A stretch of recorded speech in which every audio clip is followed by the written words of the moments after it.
येन बद्धो बलि राजा दानवेंद्रो महाबल तेन त्वाम प्रतिबद्धनामि रक्षे माचल माचल।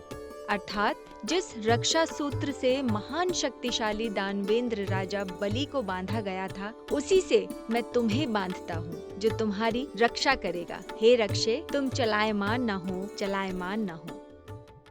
हिंदू संस्कृति में जब भी पुरोहित किसी के हाथ में रक्षा सूत्र बांधते हैं, वे यही श्लोक पढ़ते हैं। ये श्लोक दर्शाता है रक्षा सूत्र की अहमियत।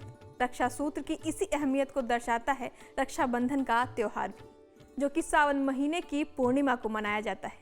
लेकिन क्या आप जानते हैं कि इस त्योहार के पीछे का क्या पौराणिक महत्व है और इस खास तिथि के पीछे की क्या मान्यता है?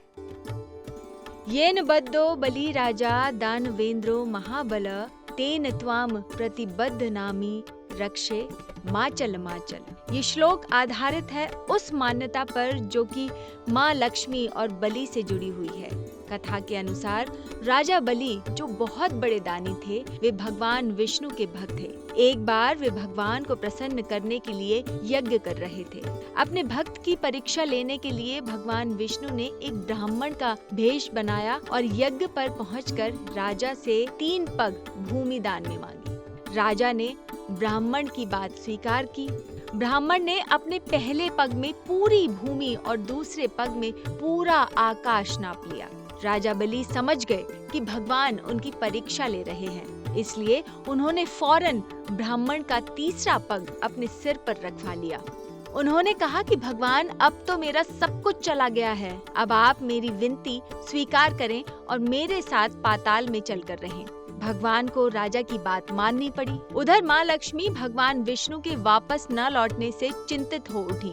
उन्होंने एक गरीब महिला का वेश बनाया और राजा बलि के पास पहुंचकर उन्हें राखी बांध दी। राखी के बदले राजा ने उनसे कुछ भी मांग लेने को कहा। माँ लक्ष्मी फौरन अपने असली रूप में आ गई और राजा से अपने पति भगवान विष्णु को वापस लौटाने की मांग रख दी। राखी का मान रखते हुए राजा ने भगवान विष्णु को माँ लक्ष्मी के साथ वापस भेज दिया।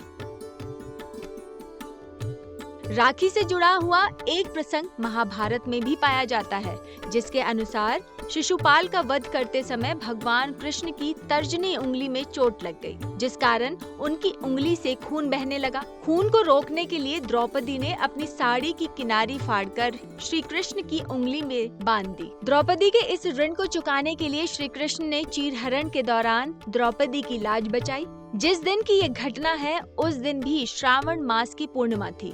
इसी कारण हर साल सावन की पूर्णिमा को बहनें भाई की कलाई पर राखी बांधती हैं और भाई उनकी रक्षा का वचन देते हैं। ये तो हुई पुराणों की बात। इतिहास में भी रक्षाबंधन से जुड़ा दिलचस्प किस्सा है। कहा जाता है कि जब राजपूतों और मुगलों की लड़ाई चल रही थी, उस समय चित्तौड़ के महाराजा के विधवा रानी कर्णवती ने अपने राज्य की रक्षा के लिए हुमायूं को राखी भेजी थी। हुमायूं ने भी उस राखी की लाज रखी और स्नेह दिखाते हुए उसने तुरंत अपनी सेनाएं वापस बुला ली।